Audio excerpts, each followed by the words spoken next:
আমার বাবা ও মার খুব ছোট বয়সে বিয়ে হয়েছে, তারা ছোট থাকায় আমার দাদা ও নানা কবুল বলেছে। এখন আমার বাবা বয়স 50 এবং মার বয়স 50 এবং বাবার বয়স 65। এখনো কি তারা ওই বিয়ের মধ্যে আছে? ইসলামের বিধানে বিয়ে কি সঠিক হয়েছে? বাহ, ছেলে বাপমার বিয়ে নিয়ে চিন্তা আছে, নিজের বিয়ের খবর আছে কিনা আল্লাহ জানে। প্রশ্ন উত্তর হলো যে ছোটবেলায় নাবালেগ অবস্থায় যদি বাবা মা কোনো সন্তানকে বিয়ে দেন, শরীয়ত অনুযায়ী সেই বিয়ে হবে ঠিক, তবে সেটা ঝুলে থাকবে। কিসের উপরে ঝুলে থাকবে?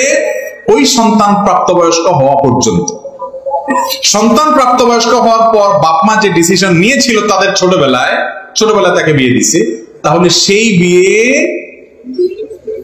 তার উপরে সন্তান চাইলে অটল থাকতে পারে, চাইলে বলতে পারে না আমি এটা মানলাম না বা আমার পছন্দ মতো হলো না। কারণ বিয়ের ক্ষেত্রে পাত্র পাত্রের স্বাধীনতাটা মূল ইসলামে।